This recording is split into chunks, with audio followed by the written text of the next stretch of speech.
tell you, I don't know if I should apologize or not because it wasn't my fault. You know, we had scheduled a show for yesterday, or or rather a presentation for yesterday, and we had all this wind blowing, and it kind of reminded me of the chapter we're about to go in, where the prophet, in his own quotation, and he said, "Hear now, ye winds that blow, ye thunders, ye lightnings of the sky." It reminded me of that a little bit, but I didn't think but to call the spirits of the wind to stop it, and so it hit something, knocked my internet out, so I ain't get no internet last night. But nevertheless, we back up. We back up and running. We got Sheik 7 in, and a lot of times, a lot of people playing probably around Wednesday to watch it, so it is what it is.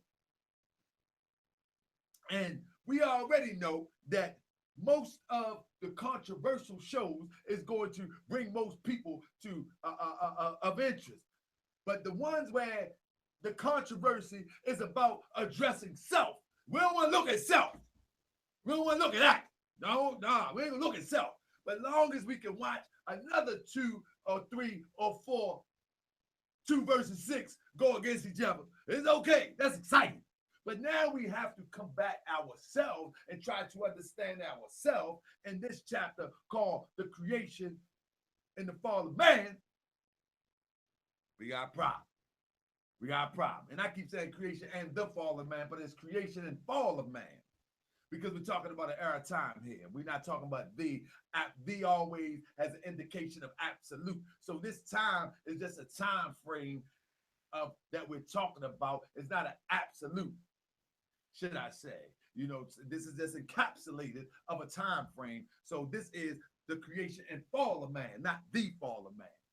So let's get that straight right there. But with that being said, first and foremost, let me rise and give a praise to the great God of the universe. And when I say Allah, I'm talking about the cause and the root that created everything, that all things have grown from. I'm talking about you can call Allah the creator, whatever you choose to. But know for sure that it's the same entity that wakes you up when you think it's your alarm clock. Nah, That's that biological intuition of the higher self that says, get up, up. It makes the ear hear the alarm clock. We're talking about that mighty power that is ultimately can be realized as a force if you can wake up and understand what I just said. With that being said, I give honor to his noble, illustrious prophet, Prophet Noble Drew Ali. Like I said, and I always say, let me say this. I had a conversation with a brother today. Shout out to my good brother, and I won't say no name because this is a good brother. But the brother asked me, what's a legitimate question? Why do we always talk about Prophet Noble Drew Ali? Why do we talk about Prophet Noble Drew Ali more than we mention the law? We mention Prophet Noble Drew Ali more than we mention the law. And I simply said to the brother, I said, there is no different when a brother of the Sunni faith mentioned Prophet Muhammad, because Prophet Muhammad is the representative of Allah within the paradigm of Islamic thought in Saudi Arabia and worldwide, for the sake of the conversation. I said, we as a Moorish Americans, we refer to Prophet Noble Drew Ali because we hold Prophet Noble Drew Ali in the same regard. And we feel that Prophet Noble Drew Ali is the representative of God, and he has the instructions from God by divine preparation. No, we didn't say he talked to God in the face. No, nothing on the class. No, he was divinely prepared, and we believe that he had the answer that was tailor-made for us by the will of Allah. Period, point blank. So we refer to him because he's the representative. It's like if you go to the job, you don't go straight up to the CEO. You might go see the representative for a second, and he give you the outline, and then you say, okay, I take this. And then you like, okay, let me go step by step. You know what I'm saying? And we don't have to go through the Prophet Noble Drew Ali to get to Allah, because we know there is no intercede. There is no intercessor. But maybe he got an interpretation of how we should see Allah because he was divinely prepared by Allah, and maybe just make it a little bit clear for us. You understand? So that's where I'm at with that. But with that, Sheik 7, are you there, my brother? Unmute your mic. I muted you. I muted your mic in the beginning. But you can unmute your mic, and we're gonna get into this chapter real. We're gonna try to hit hard. We're gonna hit hard and get out of here. That's what we're gonna do. We're gonna hit hard. So, brother, I want to be able to give this message and condense it to make it solid. You know what I mean? Because the reason why we have to make it solid, because I noticed that some of these shows we go long, and I know that you're a veteran to the degree that we can make this point real solid within 60 minutes. And that's what we want to do. We want to get hit hard and make it solid. And then we just go through the chapters like that. Because we're going to be here twice a week. We're going to try to get it twice a week. We start with once. We're going to try to get it twice a week. But we want to hit hard.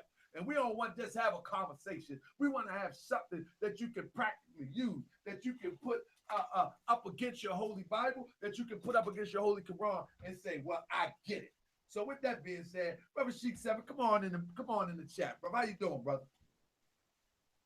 Islam, my brother. First and foremost, we like to rise, giving all thanks to the great God, Father of the universe, author and governor of the world, the causeless cause and rootless root from which all things grow.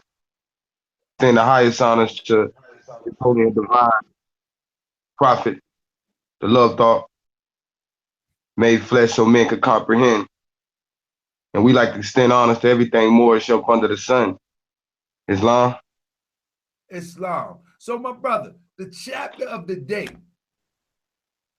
is the creation and the fall of man. Let me ask you this. A brief conversation first. When you came into the Moorish Science Temple of America, what did that mean to you when you first opened this book and you seen that? What did that mean to you without any knowledge, anything? What were you thinking?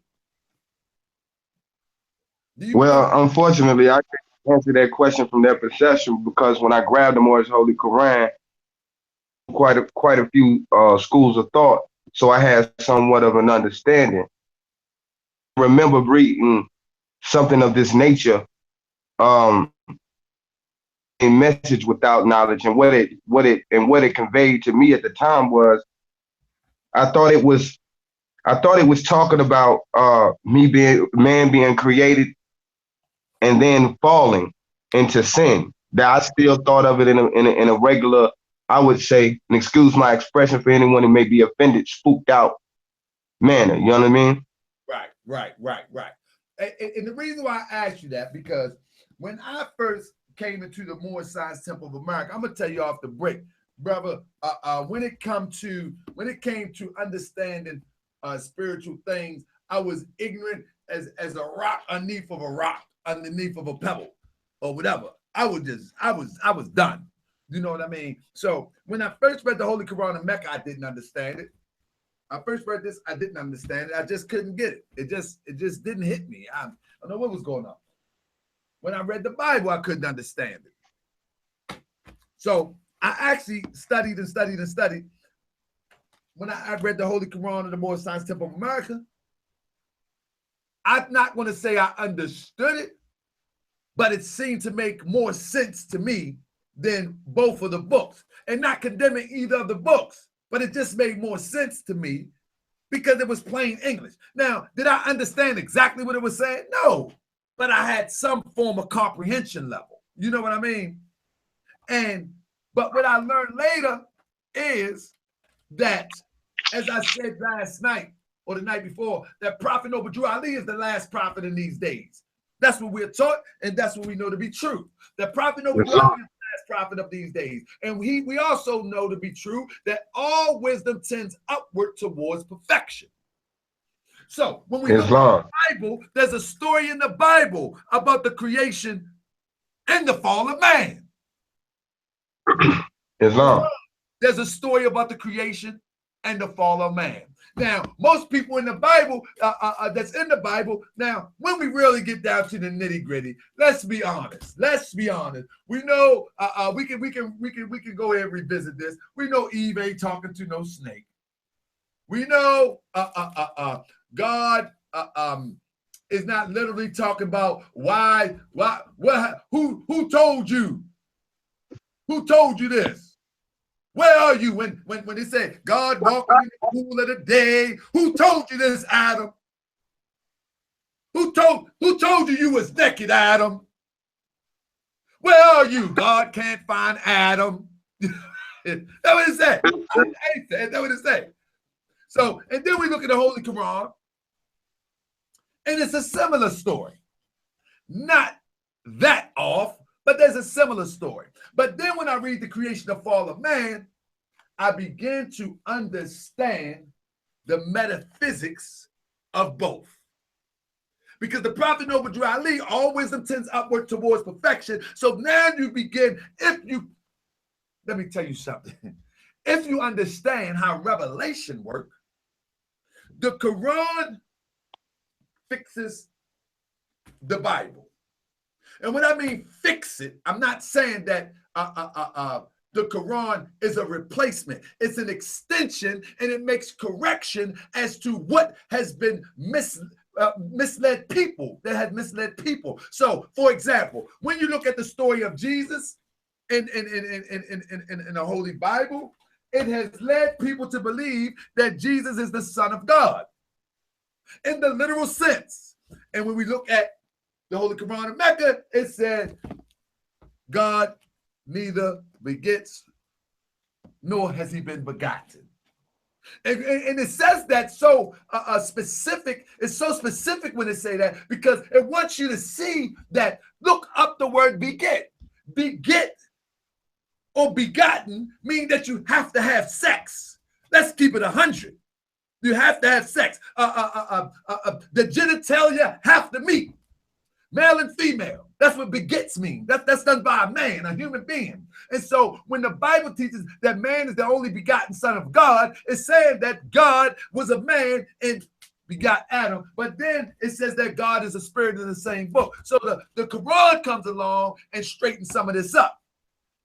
Now, the Prophet Noble Ali, because all wisdom tends upwards towards perfection. When you look at the story about the Garden of Eden and all of that, read it with the eyes of a Moorish American. And that's what we're going to do today. We're going to read the fall of man, the story of creation, from a Moorish American perspective.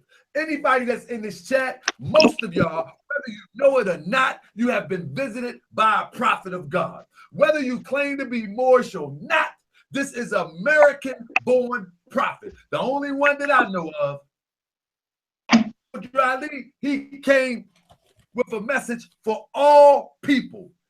That's not saying all people are Moorish American. But he came with a message of love for all people, just like all prophets. Period, point blank. You know, so a European absolutely can get the same message through study, hard work, meditation, and prayer. But now, would that make a European a Moorish American? Absolutely not. So that's what we're going to dig into today. So, brother, I'm going to let you begin to take it away, and then I'm going to follow your lead, because this is my brother Sheik show. Nah, brother, I'm going to let you start off, brother, and I'm going to follow your lead. Islam, can you hear me? Yes, sir.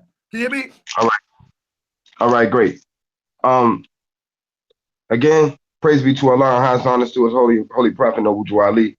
And I extend a 5 and a love, thought, and peace to everyone in the audience today. First and foremost, when we're dealing with the creation and fall of man, we have to, like, in every instance, every time I open the Moorish Holy Quran, the first thing I do is I investigate the word. Because as I've said in the previous show, the Holy Prophet said that every word that he spoke was spirit, and us Moors best take heed. So With that being said, the prophet didn't say every sentence, every paragraph. He said every word. So I would like to get into the word creation. Creation. Because see, we have to understand in looking at this word creation, it's a compound word in a sense. Because we have the word create, and then we have the word ion. Create means to bring into existence, to cause something to happen as a result of one's actions, to invest someone with a new rank or title. Exclude that definition. So we understand what context we're using. We're using to bring something into existence and to cause something to happen as a result of one's action.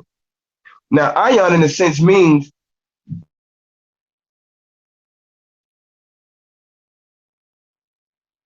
denoting a relate. Now we'll be getting to understand. Locked up.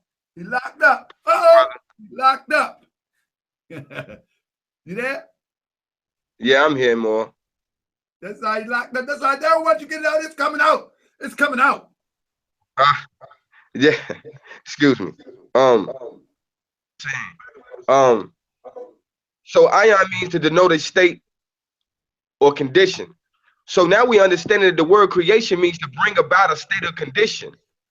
And this state of condition was a state of condition conducive for us or man to be brought into, or everything to be brought into a physical state or condition, to be brought into a dense form of matter, which we see right now with our physical eyes. And understanding this creation, sometimes when we read this text of creation and fall, some people tend to think as the fall as a negative, with a negative connotation. Now, the fall, the word fall simply means to move downward, typically rapidly, freely, without control from a higher or lower level. To become detached accidentally or drop to the ground. The archaic means to commit sin or yield to temptation, decrease in number, amount, or intensity. Now, this fall that we're talking about, we're understanding that we're talking about, in the scientific sense, we're talking about energy. We're talking about energy declining downwardly, transmuting or converting into the substance of matter. So if we go to chapter 2 for a minute, chapter 2, which is the education of Mary and Elizabeth in Zoan, Egypt. And we go to instruction 27. Pardon me. I might be in the wrong chapter. Yes, I am. Pardon me, brother. You good, my brother? I'm just setting up the file right up behind you. Yeah. Pardon me. Let me find my right spot more. Why are you doing that? Nah, because I'm gonna come right behind you. I got it. Okay.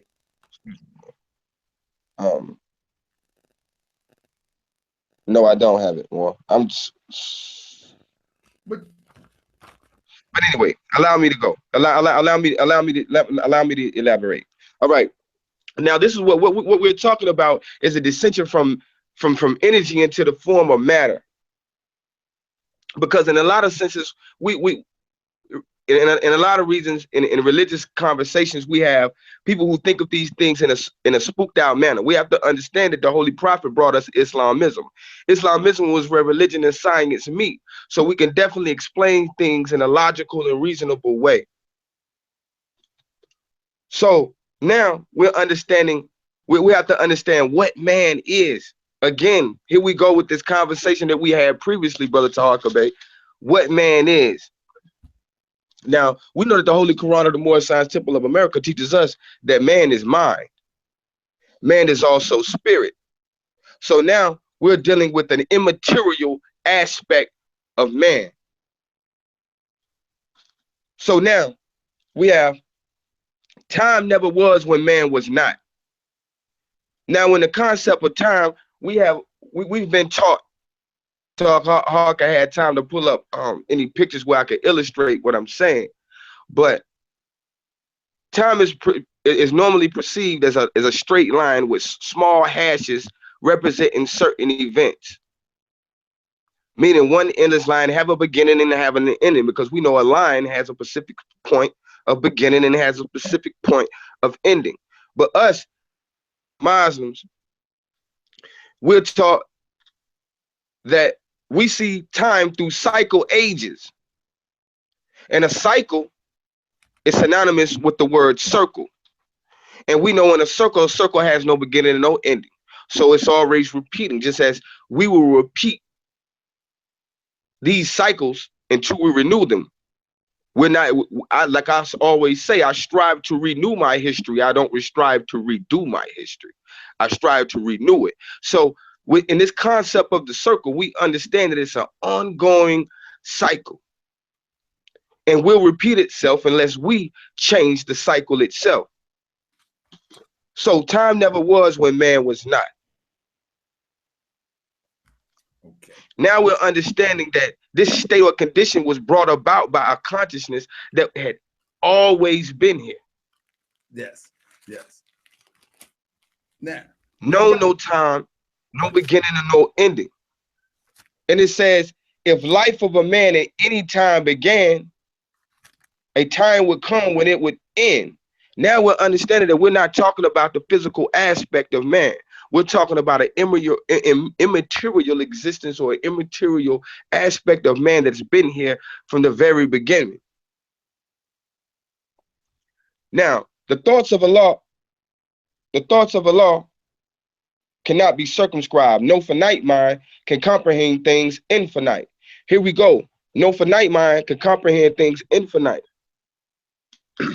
Here we go, talking about right back to the time, that the concept or illustration of time, which I just gave, which is a straight line versus a circle. But hey, brother, the line has a beginning. If I can, before you go right there, I want to touch that time thing real quick, brother, because I'm looking at what I try to do is I'm right with you, and I try to do comparative analysis, just like you be breaking down them words and making them what they are, and instead of what they seem to be. I try to do comparative analysis, and when I look at time, right, and on this verse, I wish I had some documents to split for you, but I had this upload. This always ready on deck. So this is from the Holy Koran of the Moorish Science Temple of America, Chapter 1, the creation and fall of man. Now, that's the creation, fall of man. This is your Holy Bible. In the beginning. Now listen to this. In the Holy Bible, it teaches that God is the Alpha and Omega, the beginning and the end. Our prophet Noble Drew Ali say, time never was when man was not. Of man at any time began, a time would come when it would end. Now, why is the prophet Noble Drew Ali saying that? Comparative analysis again. In the beginning, God creates the heaven and earth. Now the earth was formless and empty. Darkness was over the surface of the deep, and the Spirit of God was hovering over the waters. Go back one more time. Time never was when man was not.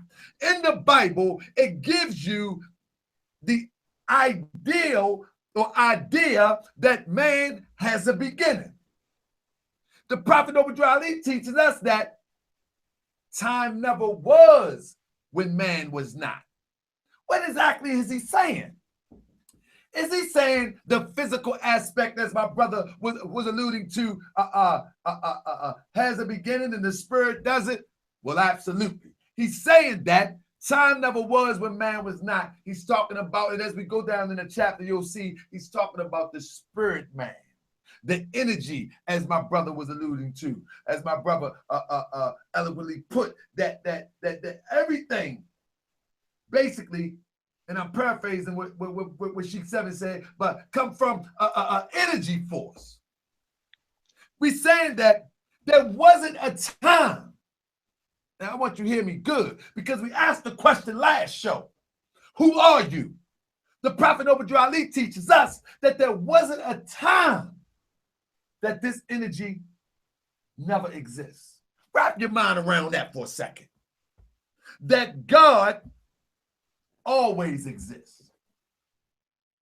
So all of that stuff, he is the beginning and the end, the Alpha and Omega. I want to put it in the context of Moorish thought. There is no beginning. There is no birth record of God. And because you are a part of God, time never was when man was not. The physical is but an illusion. This stuff goes into the dust, goes into the ground. I mean, turns into dust and goes into the ground. So I just wanted to touch on that for a second, that when you do comparative analysis and you look at whether it be the Bible, whether it be the Koran, it will almost lead you to believe that there is some beginning stages. And as my brother again said, we measure time by cycle age. With everything that you read, whether it be the Quran, whether it be the Bible, whether it be the Holy Quran of the Moorish Temple of America, it's talking about a cycle age. That's why I corrected myself when I was saying the creation and the fall of man, when it's actually the creation and fall of man. Because the fall will give the indication that that is absolute and it was one fall. And that's not so. So I let my brother, and I'm going to bounce back off my brother in a second after he go. But when we're talking about time never was when man was not, we're talking about man has always exists. And that energy, from that energy, or which we will call spirit, because God has always exists. And we are part of God. Go ahead, my brother. Islam, indeed, Islam. That being said, we go to the aspect where we're talking about no finite mind can comprehend things infinite. Wow. Of course, when you're talking about a finite mind, we're thinking about a paradigm, the way a person thinks, a way a person perceives a certain thing or a certain subject matter. So now we're right back to this thing we call time, perception of time, where our brother Chahaka Bey just reiterated the cycle age versus the timeline, because a line has a specific point of ending and a specific beginning. So therefore, and we know a circle doesn't have that. So here again, no finite mind can comprehend things infinite. All finite things are subject to change. All finite things will cease to be because there was a time when things were not, when they were not. The bodies and the souls of men are finite things, and they will change, yea, from a finite point of view. The time will come when they would be no more. But man himself is not the body nor the soul. He is a spirit and a part of Allah. Creative fate gave to spirit man, a soul, that he might function on the plane of soul. Now, right here, we have to deal with this concept, because in the Bible, Quran, other religious scriptures that we've read, this terminology, creative fate, we haven't been introduced to. So we have to understand that creativity or creative deals with relating to or evolving the imagination or original ideas, especially in product of an artistic work. So we understand that this creative fate is dealing with mind. This creative fate is dealing with thought, idea, imagination. Fate is to be destined to happen, to turn out or act in a particular way. So now what we're dealing and speaking of is thought activity. Thought activity bringing about certain things or event in a particular way or design. As we know, in the universe, the entire we run into the hermetic principles in the Kabbalion, which I don't have at my disposal right now.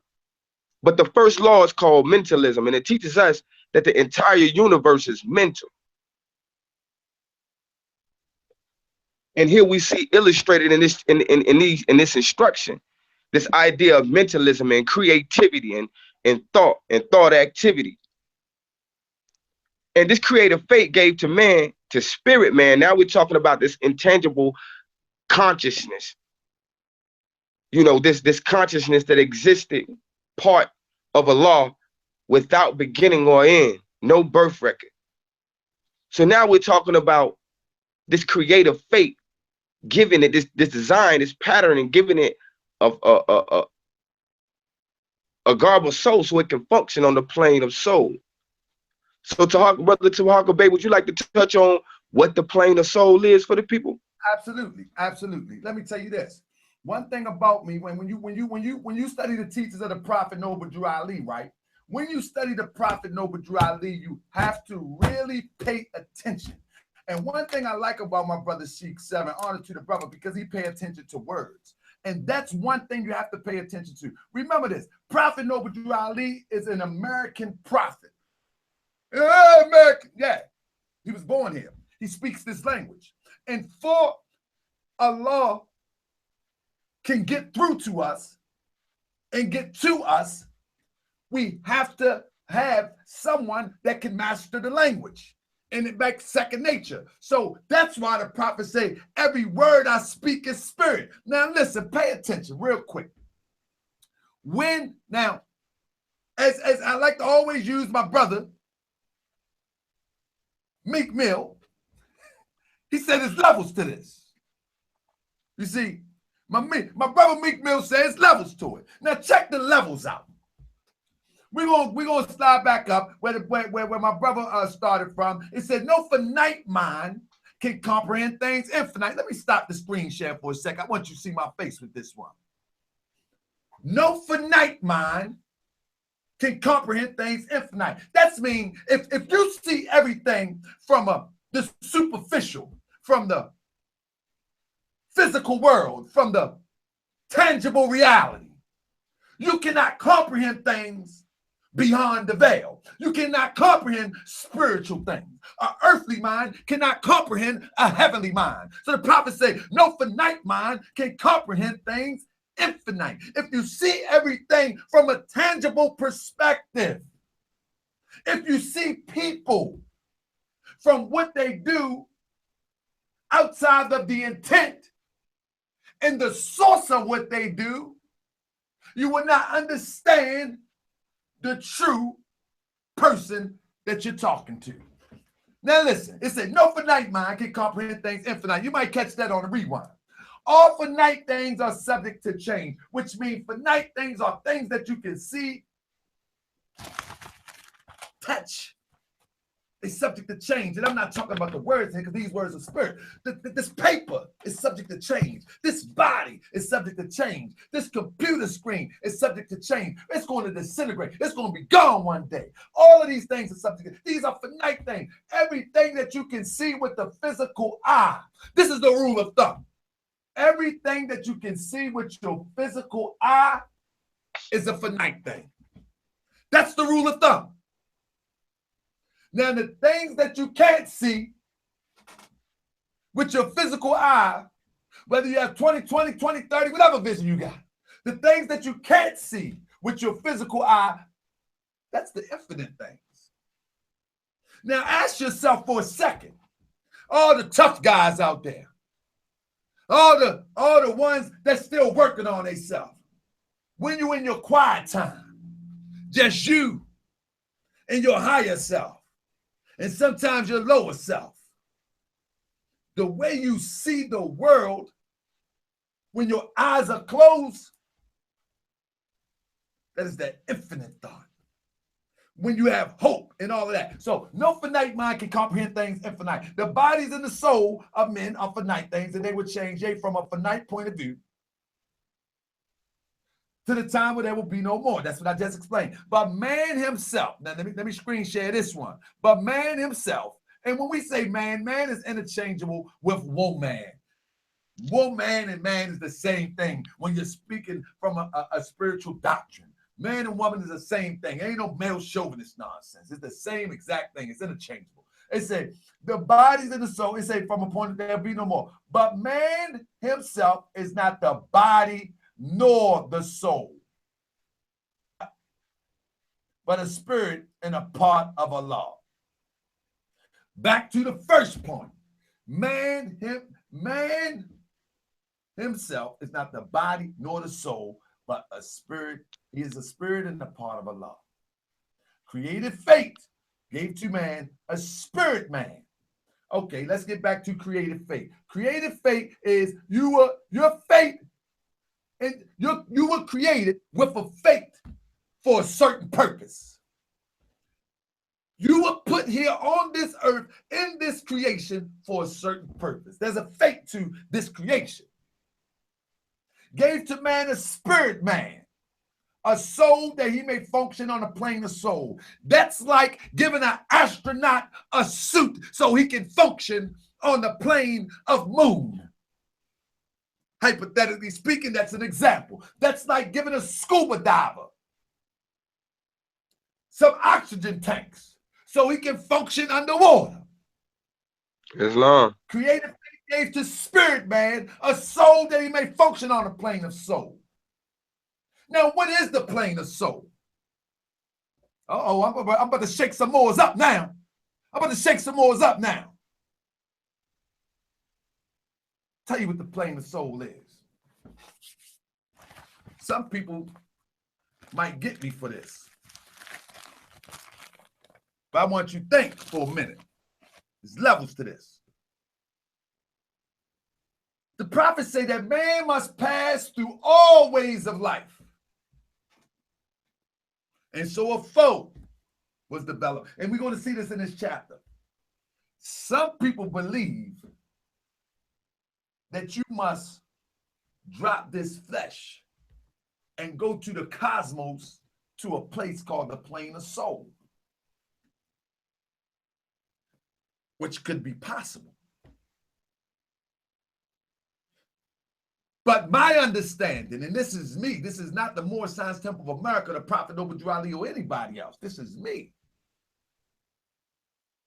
A lot of times, when you conquer the flesh, because that's going to be your first foe, it's levels to this. When you can conquer the flesh, the next level to need to be conquered is the soul. And that can be conquered right here. You don't have to go off to no far off place, because the actions of the soul works right here. If we go to the chapter of the soul of man, it tells you the function of the soul, and they function right here. It tells you how to overcome the bipolar, for the lack of a better term, of the soul. It said the soul can take you to one direction. Let's go to the book to soul. Because I'm going to tell you that you can conquer the soul right here. Some people think that you got to go and go to the plane of soul. But I'm telling you that the prophet gives us the instruction. I think it's chapter. I'm going to it now. Give me a second. What chapter is the plane of soul? 35, I think I'm not mistaken. Okay, here we go. It's long. Okay. Some people think that the plane of soul is some far off place, which quite naturally could be true. However, the soul of man, chapter 38. Some people think that the plane of soul is, I'm telling you, people gonna get mad at me because I've heard it for years and years and years. People say, oh yeah, they're going off to the soul plane. Okay. My thing is, I understand that we are approached with unnumbered foes, and we must conquer them all.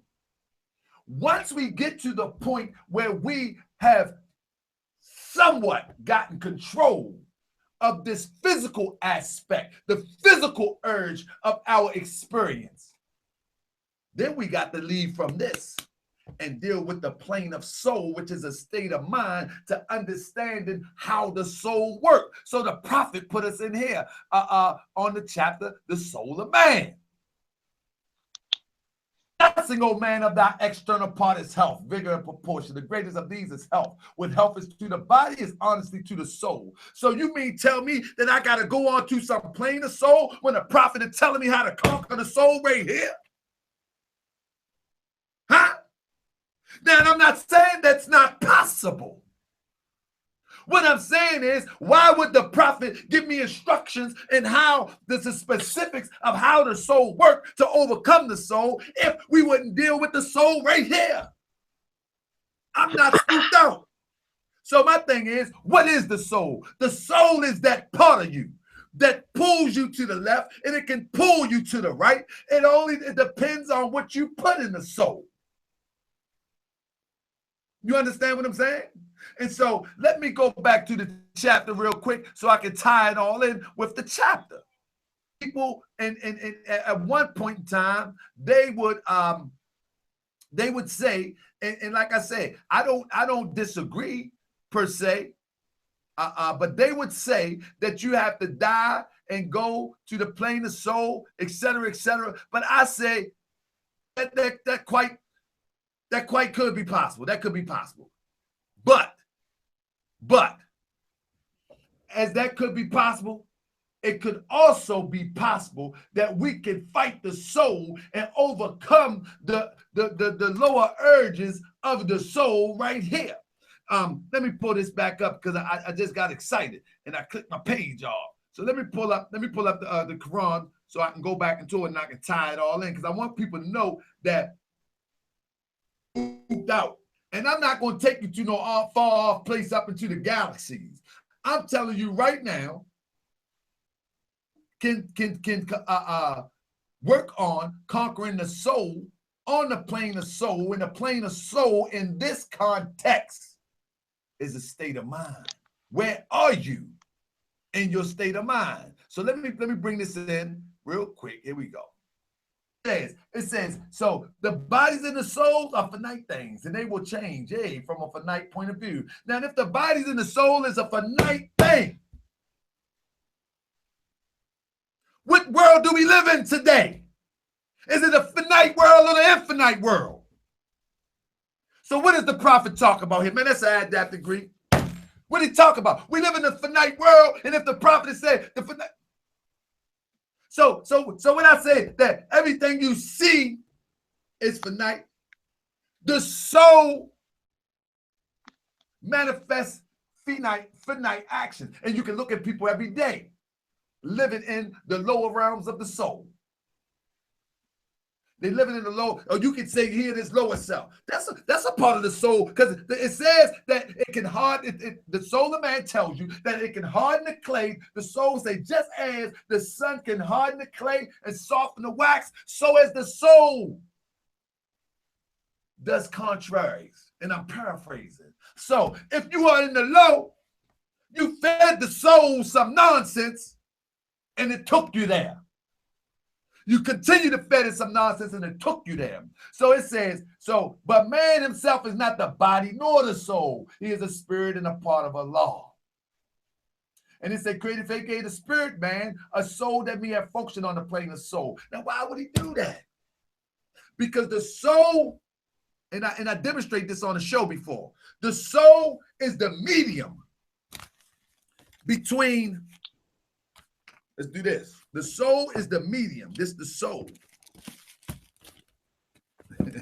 I should do this, but we're going to call this the physical right here. I'll put this right here. We're going to call this the physical. Y'all can see that. All right. Higher stuff. Now this is a demonstration. I just throw this stuff together. The soul is the medium between these. The physical, the soul, and the higher self. And I'm just using the books. Don't let the books throw you off to the point that I'm making. So the soul works like this. Say, for instance, your soul, you got an urge. Physical urge. Let's start with the physical first. You got a physical urge to control, whether it be some form of addiction, whether it be sex, cigarettes, drinking, whatever. And it's the physical urge. That's the physical plane. That's the plane that manifests. Right there. Now, say for instance, you have overcame that, and there's nothing physically tugging you to the left, to the low. From the physical perspective, is people say my mind. We got to be careful with that, because man is mind and mind is spirit. The soul works like this. whatever you put in the soul. Say, for instance, if you constantly watching Love and Hip Hop, ultimately the soul, because Love and Hip Hop is of a lower vibration, the soul, if you constantly put it in your soul, the soul will begin to mimic it. And begin, what I mean mimic it, it will begin to direct you in that direction. But say, for instance, you just keep feeling sorry for homeless people and you say, man, one day I'm going to go feed them. And you just keep putting that in your head. These are examples. Make that and begin to take you towards the higher realms of consciousness. Now, because we've been living in this area for so long, this becomes second nature. And this pulls us second nature to the area we've been living in. So now we're fighting two battles. We're fighting to try to overcome the soul, the urges of the soul, as well as the urges of the physical. Now, the thing is this. Once you can overcome the urges of the physical, the prophets say it'll be no more. No spook. That means it has no control over you no more. In the cosmos. That means it has no control over you no more. It can't dictate what you do no more. You become the captain of the ship and you control what your physical do, whatever that may be. But guess what? Now you got the soul to work with.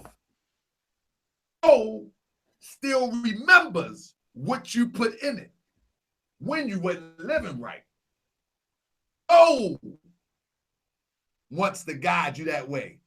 Up to you to pull it back the opposite way, over and over and over. So again, now let's go back to the chapter and tie it in. It said, but spirit man said the soul may function on the plane of soul. The plane of soul is a state of mind of trying to balance out what's right and go in the right direction. I'm talking about a state of mind here. Then it said, and created faith gave to spirit, function on the plane of soul, and gave to man a body of flesh that he may function on the plane of things may manifest. Now check this out. In reality, all of these things are you right now. It will be pulled to the left by this, and you can feed this and help you go to the left, or you can feed this soul and help it pull you to the right. I'm not going to take you out and talk about you got to die and go to some plane in a far off place. I'm telling you that the plane of soul is levels to it in context of what I'm saying. It's right here. Where are you at on your journey becomes the question. Are you stuck in the physical aspect? Or have you surpassed that and are you on the soul plane and working with the soul? Real quick, I want to go to the plane of soul real quick before I pass it back to my brother. Yourself where you are at. Are you still battling the physical or are you in the battle with the soul? Remember, our good brother, Prophet Jesus said, it is better. It's better to I forget exactly what he said, but let me, if I might can pull it up. But he said something. It's better to something than to have your soul condemned in hell. Maybe somebody that's familiar with that word can help me out with that. But the point of the matter is that once your soul is condemned to hell, it will stir you in the wrong direction, and you have no power. You think that what you're doing is right. But you are condemned into hell. So last but not least, I'm gonna hit the solar man real quick, and I want to show you what the soul is for one more time. In 30, real quick. Here I come. Don't worry. I'm about to give it to Sheik 7. I know I'm long-winded. I just wanted to get this out to show you that the soul man is something that we must conquer right here. If we don't, then 9 times out of 10, you know what I mean, we got other things to do.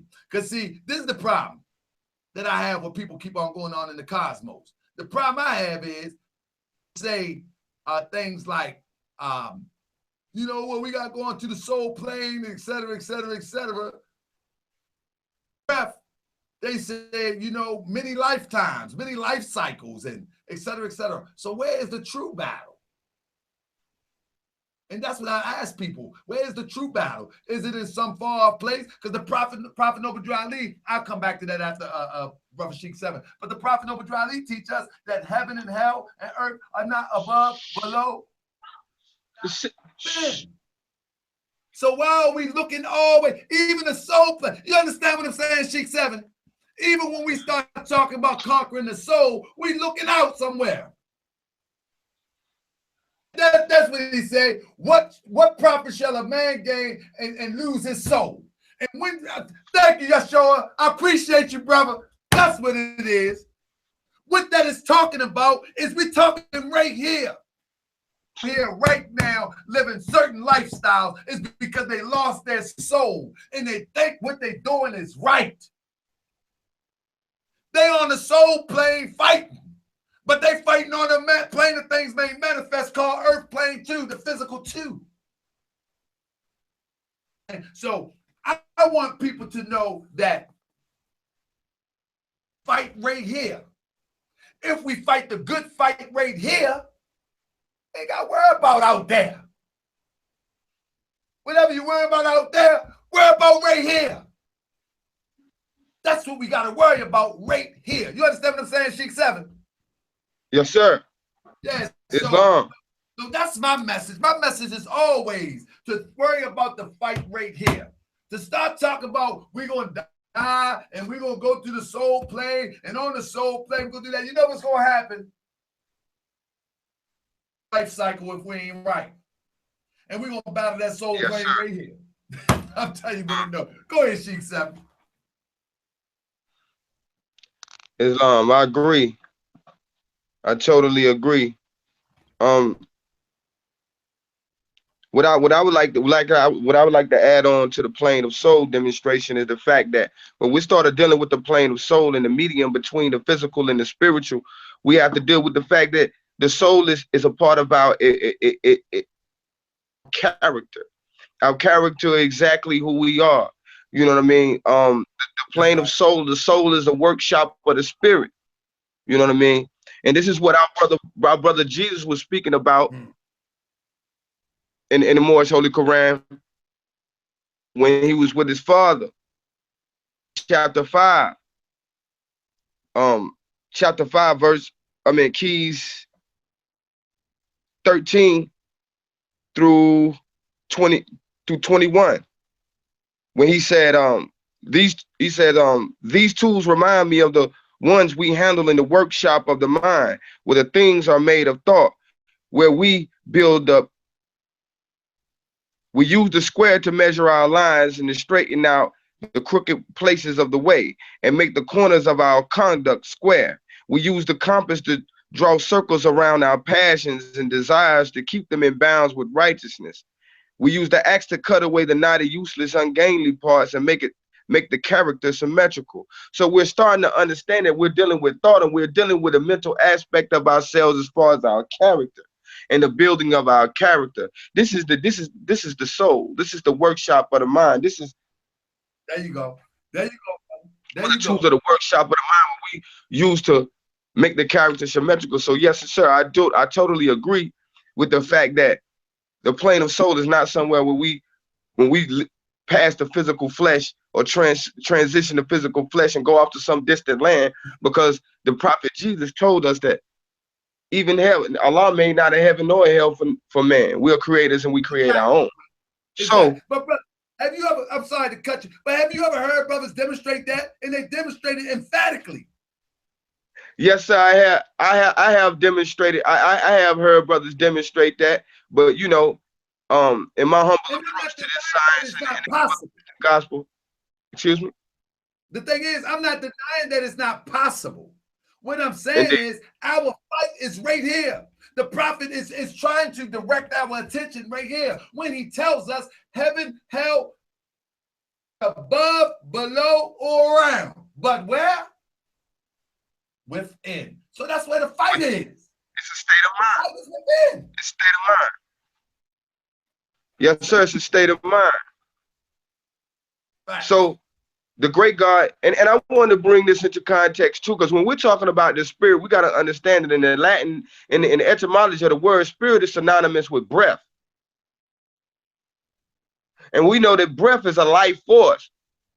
You know, we all need in talking about in a physical sense, which always express the unseen, because we learn to draw up the unseen by observing and measuring the seen. So with that being said, when we look at the concept or the principle of breath, when we're breathing, we understand that breath is a life force. We need the breath to live. And to breathe means the action of the breath, inhaling and exhaling. So we understand the breath or the spirit to literally mean the life force of man, the life force that exists, you know, the animating life force within everything, within every living thing. So now we understand that this spirit of man is part of the great spirit.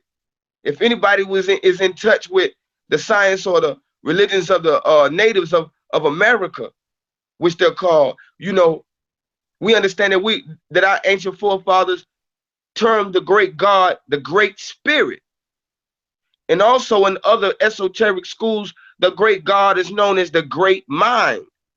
That's right. So if we're understanding these aspects, we're understanding that man is mind, man is spirit, man is a part and one with the great spirit and the great mind. And let me share this. So now we understand, now we can tap into the understanding of creative fate, and as far as creative fate, creating a garb of soul for man to function on the plane of soul. Yes. And a garb of flesh so we can function on the plane of things made manifest. Now, it says, "Hear now, ye cherubim, ye seraphim, ye angels, and ye men. Hear now, O protoplasm, and O earth, and O plant, and beast. Hear now, ye creeping things of earth, ye fish that swim, and ye birds that fly. Hey, bro, hear now, ye winds that blow, ye thunders, ye lightnings of the sky. Hear now, ye spirits of fire, of water, earth, and air. Hear now, O everything that is, was, or evermore will be, for wisdom speaks from the highest plane of spirit life." That's a powerful degree. Because right there, hey, brother, that everything that had been created and made was called to hear now. And check this out. Check this out, Seven, real quick. I want to give a shout out to Libya Now, man. Yashua, I hope I'm saying it right, Libya Now. The brothers in the chat and posting scriptures from out the Bible. I would like to guess that, educated guess that the brothers are Hebrew. I think we can appreciate them in the building. And I just want to share with the brother that, brother, everything that we saying, same thing out of the Bible. And the reason why, because truth is but one. Truth is but one. Truth do not change nor pass away. That's why you can go into the Bible and pull that out like that. That's why I can go into the Quran of the Moorish Temple of America and find the correlation in the Holy Quran of Mecca. Doing is what we all need to do. We need to look for the truth that unites us instead of the lies that divide us. Let me say it again. You need to look for the truth that unites us instead of the lies that divide us. Because anytime somebody is looking for some division, that is not of God. It is not of God, and it never will be of God. I don't care what scripture anybody read. God is not a divider. But let's be clear now. It's called divine justice. And justice will catch you if you would not following the ways as subscribed, described by the prophets of God. And however that works, that's your little personal thing with God. But nevertheless, brother, I can appreciate what you're doing in there because you show that there's more similarities and more that we agree on than we disagree on. Shout out to you, my brother. Come on, come on, Seb. Islam, and I can't see the chat right now. So, and I appreciate the brother. I extend the 5 to you, brother. But as we just read here, that I'm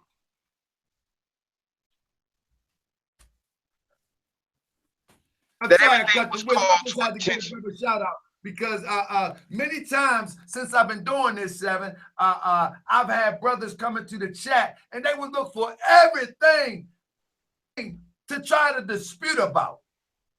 And that's one of the things that I was trying to say to my good brother Ngozi one time. I said to him, I said, brother, why are you trying to find everything to discredit a man that look, talk, and walk like you and put his life on the line in the 20s? Why can't you find things to verify and confirm? What's in your spirit that you got to find things that divide? What's wrong with you? And if you disagree, seems like to me we dealing with a disagreeable spirit. Yeah, like, can you find something to confirm? But go ahead, my brother. I don't mean to cut your wisdom. I want to go about. I want to keep this short because we're gonna do this. We're gonna follow up on this second half. Let's wrap it up on this half, and we're gonna follow it up on this second half, possibly on Sunday. And yeah, because we want to keep them short. But I want to keep them short so people can study it and get the lesson. Because you go on 3 hours, 2 hours, they ain't gonna get it. They get tired. We got ADHD generation. You know what I mean? I'm one of them. Man, how you lose focus? So I'm gonna screen this, brother, for you, and then I'll take it when you're ready for me. You was talking about me, and I'm gonna give y'all a power on it. Yeah. That everything's been called to attention. Protoplasm, earth, plant, beast, creeping things, fish, birds that fly, the winds that blow, the thunders, the lightnings, the spirits of fire, water, air. Oh, everything that is, was, and evermore to be. For wisdom speaks from the highest plane of spirit life. So we now see that Allah is speaking now. He says that man is the thought of Allah. All thoughts of Allah are infinite. They are not measured up by time, for things that are measured up by time will begin and end. The thoughts of Allah are the everlasting, going to pass into the never-ending days to come. And so is man, the spirit man. Here we're talking about the physical aspect of man. Here we're talking about the spiritual aspect, the spiritual aspect of man, the immaterial aspect of man that's not concerned with time. Islam. Here it says, man, like every other seed of Allah, is but a seed that will build that held within itself all the potencies, just as the seed of a plant of earth holds deep within itself all the attributes of that special plant. So spirit man is a seed of Allah held deep within himself, the attribute of every part of Allah. So now we're understanding that through the analogy of a seed and a plant, for we know that in a seed of any plant, it holds the potential to be that tree or that special plant. So just as man being part and one of Allah, the great spirit, the great mind, man being spirit and mind, we have within ourselves all the attributes and powers and potencies to rise to the perfected state of Allah himself. Yes. Now, yes. It says, go ahead, brother Tarkabay. Run off with it. Yeah, I want to say this. And I'm going to give y'all something right here. I want to say this, family. And I don't want you to get spooked out and think I'm talking crazy, because I ain't talking crazy. I don't talk crazy no more. But the prophet over Ali said, "Hear now ye cherubim, hear now ye seraphim." Now let me tell you where the cherubim and the seraphim is. Because you read the Bible, they said they protect the Garden of Eden and they keep it with a blazing sword. Do you remember that, my brother? Yes, sir. You remember that? Is that in the context of which we live today? These are what we call our guardian angels. Why do I say that? I'm about to give it to you. I hope y'all paying attention. This is a spiritual lesson here. The cherubim and seraphim right? The prophet says this towards the end of the chapter. Let me see if I can find it real quick. There we go. The prophet say this towards the end of the chapter. But let him know that the cherubim and the seraphim. And what else? Read it for me, brother. But let him know that the cherubim and the seraphim that rule the stations of the sun and the spirit of the mighty Allah who rule the solar stars are his protectors. It's what? What are they? They're his protectors and his guide. His protectors and they will lead him. These are, stop right there, my brother. These are what you call your guardian angels. Every human being have something. Some people say it's the ancestors. Some people say, I got an angel on my shoulder. The prophet Noble Ali said, the cherubim and the seraphim who rule the stations of the sun be his protector and his guide. These are basic guardian angels. We all got them, but we can only hear them or follow them if we're in a certain state of mind to recognize that it exists. We got help. Nothing spooky. Don't get into no spooky. Don't get into nothing spooky. You can call it the ancestors. You can call it guardian angels, but know for sure what the prophet is pointing to, that we got help. The chapter goes on to say, that the brother just read, the cherubim and the seraphim who rule the station of the sun. But I'm going back to this here. Here now, ye cherubim, ye seraphim, ye angels, and ye men. Here now. Hold up, stop, wait a minute, up, jump the boogie. What's going on here? What's going on here is that we, you and me, have the power to call into help all the elements of life on this side of life. That's what's going on here. This is calling, bringing to alert. Here now, you have the same power. And the Bible says you became the Lord. And the Holy Koran it says he gave Adam the power to name. Here now, ye cherubim. Here now, ye seraphim. Ye angels, ye men. Exclamation point. That's a declaration. Here now, oh protoplasm. Protoplasm is the basic elements that constructs the plant. Like the plant come from a liquid, or from the energy to the liquid to the actual plant. Here now know ye protoplasm and earth and plant and beasts. Protoplasm like the microorganism before it even turns into a plant. The cells before it even turn to a plant. Even those are alive. You can call for help. You sick? You can call for help from the plant. Here now, ye creeping things that walk the earth. Remember in the Holy Bible when it says that the ants did something? Watch the ants. Go watch the ants, my young man, my young son. Here now, ye creeping things that walk the earth. Ye fish that swim. Ye birds that fly. Here now, ye winds that blow. Ye thunders, ye lightning in the sky. The earthquake gonna start in the south. You can hear me. If don't worry, you're gonna see me in the whirlwind. You can call all these things for your assistance. Here now, ye spirits of fire, water, and earth. Here now on everything that is or was or ever more to be. Now the key, the wisdom speaks from the highest plane of spirit life. Stop, wait a minute. What we're talking about is that we have the power to call into all the things that God has gave us command over.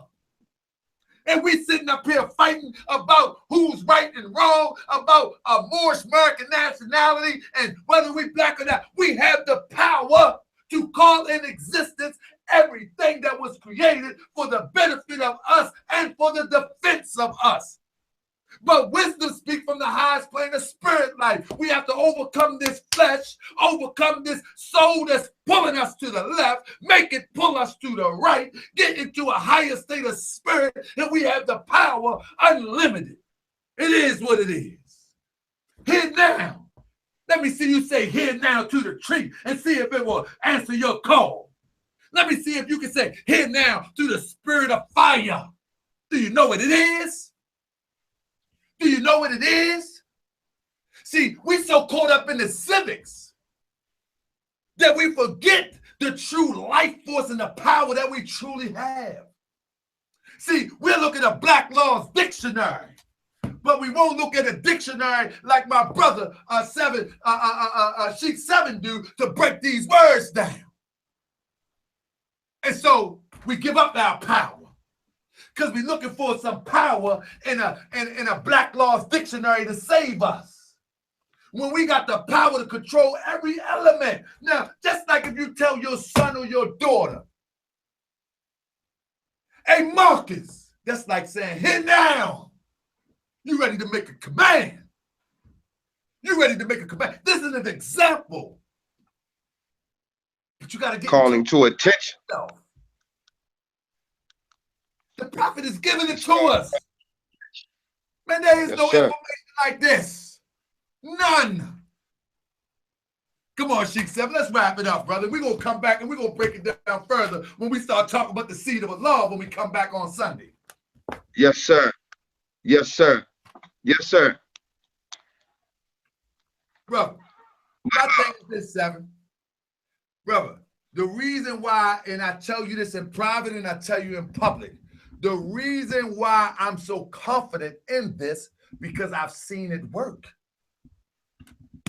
I've seen it work. It works every day. This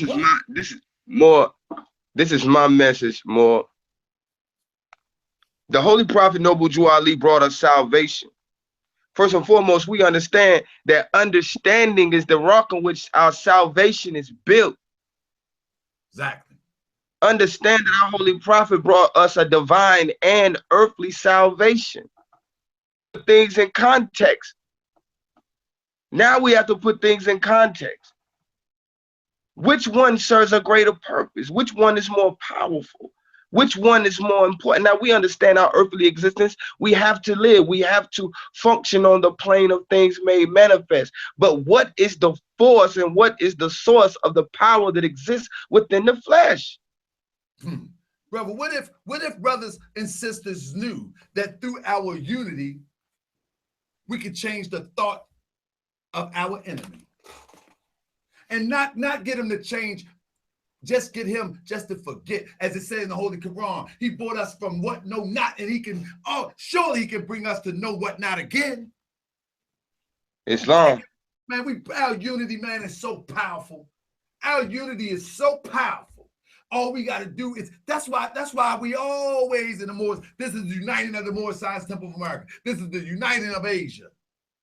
And unity, that's power. Well, it's just not power in economics. It's actually a spiritual power that gives you strength beyond measure. Nothing beyond anything you ever can imagine. That's what our Holy Prophet termed the saving power. There it is, brother. There it is. There it is. This is what brother. There it is, brother. Because we're going to finish this. Remember where we dropped off at, family? We dropped off. We talked about the seed of Allah. Right, the spirit, seed of Allah. And deep within himself, the attribute of Allah. And that's where we're going to pick up. That's where we'll pick up Sunday. We're going to pick up there. I'm going to see if I'm going to get my brother Denamil to come in, and us three, we're going to throw it and toss it around, and we're going to work it. But the ultimate story, I said I'm going to let 7 talk. I'm going to let 7 talk real quick, and then I'll close, and I'm gone. I get excited. I want to go longer, but I know that we got to break this chapter down because it's a big chapter. Yes. The whole purpose behind building on this chapter for me is basically letting the audience understand that we as a Moorish Science Temple of America and Moorish American Muslims, we're not spooked out. We're very logical, and we deal with reason, and we brought religion and science, our holy prophetess brought our Islamism, which is science and religion, meeting so gracefully and elegantly. So, you know, in the breakdown of these lessons, you're gonna hear science being demonstrated. You're gonna hear biology. You're gonna hear chemistry. You're gonna hear science at its best being demonstrated. So, best believe, and stay tuned, because our holy and divinely ordained prophet was definitely a prophet. Facts, facts. And family, that you good? You good, 7? We ain't done yet. We got part 2 on this. Islam. Islam. We gonna come back with part 2. Like I said, I want to shorten some of these lessons to maybe an hour and a half tops, so people can go back and study. I know people ain't got 2 or 3 hours out of the day right now, but our unity will give us the time to do these things. We can create our own businesses. We can create our own paradigm where, as though you have time, where you can sit back and go ahead and check out something and study hard. And that's why the Prophet Noble Drew Ali got that economic plan together back in the 20s and putting people to work, because you cannot get these lessons while you're trying to starve while you're begging for a meal, while you're working overtime, working 3 and 4 jobs. You ain't gonna get it like that. You ain't get it like that. You need some time. You need to sit back and relax and get it up in you. So that's what we're going to do. Family, I appreciate you. Like I said, I wanted to do this like this. I was going to go through the whole thing, but I said, you know what? This is a lengthy chapter. So we're going to break it down in 2 parts. We're going to break it down in 2 parts. And family, I'm telling you, be here when we break these Quran down. I mean, I know, see, and that's another thing. You might have to overcome the lower self. Oh, they talking about the Quran today. There they go, talking about that spookism today. You might have to overcome that, because you might learn something. You might learn something how the soul works. You might learn something that is different from what you learned before. And you might learn something real practical from a practical guy. If you notice, sometimes I put up posts, I mess up words. Sometimes I don't say sentences right. I'm just a regular guy. But I know this work. So maybe you need to learn from a regular guy. I don't know. You know what I mean? I don't know. I know my brother Sheik 7 is a regular guy. You know what I mean? We ain't holding up no ass. We are regular people. But we have tried it. We have worked it. And it has worked for us. And we ain't even gotten started yet. I said peace to your family. Appreciate y'all for hanging out. Glenda Drainhill, Islam sister, Mama Moore. Listen, sister, I can't wait to see you again, because I need you to harass me and get me. And I need you to fix my fan. Yeah, you fix my fan. This sister here, hey, bro, the sister like this, right? The sister's so beautiful, right? If you walked in there and your fans were a little bit sideways, the sister gonna walk up on you. Come here, Moore. Fix that. Your ball on your tassel should be on the edge, Moore. That's what the sister do. The sister, man, hey, you talk about the love of a sister. Man, that's the real deal. You know what I mean? And there ain't no freaky deaky nonsense. Don't nobody think that. Because I'm talking about, you know what I mean? That's the beautiful thing of a real Moorish American. I can speak freely, and the sister, no, I ain't talking no freaky deaky nonsense. You know what I'm saying, my brother? You know what I'm saying? The sister, man, she looks out, man. Can't wait to see her again, man. Because the sister, again, this is how you know we brothers and sisters for real. Me and the sister building one time. That's right, I'm telling you, Glenda Drainhill. Me and the sister building on the phone one time. We disagree. Man, I get mad. I hang up on the sister. And then she called me back, or I called her back. It was a few weeks later. You all right, brother? You all right, brother? I love you, sis. Hey, good looking out, Lydia now, brother. I appreciate you, brother. We might gotta get you on the show. Anderson Bay, Islam, brother. Don Right Ill, Bowden Bay. Thank y'all for hanging out, brother. We be here on Sunday, and I'm gonna tell y'all what. I got an announcement to make. We gonna have, man, but we got some good shows coming up. Let me just tell you that. I want y'all to spread the word. Hopefully next week, we're going to have Dr. Wesley Muhammad on the show talking about how this engineered marijuana has destroyed our youth, and a generation are being destroyed as we speak by legalizing laboratory marijuana. Serious. It's going to be serious. I don't know if y'all seen his latest lecture and heard of his latest book, but it talks about this scientifically engineered marijuana, specifically designed to dumb down our children, to make them docile, to feminize them and feminize them, make the women want to be masculine. Hey, and the brother come with some real hardcore proof that this is happening right before our eyes. And our children running around still thinking that weed is natural. But my question is your natural mind better than an altered mind? Or do you believe that your altered mind is better than your natural mind? Whether weed is chemically engineered or not, which mind do you like? And if you don't like your natural mind, you know you got a problem, right? You know you do. So please, everybody hit the thumbs up.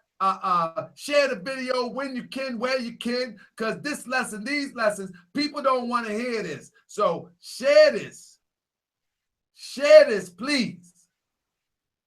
These lessons, when we start talking about the Quran and we start talking about these weed, please share these lessons because people need to hear it. Share it on your Facebook page. Share it on YouTube. Share it wherever you can share it. Share it because we're gonna force feed some of our people. And with that, I say peace and love, family. I'm glad I didn't keep you too late.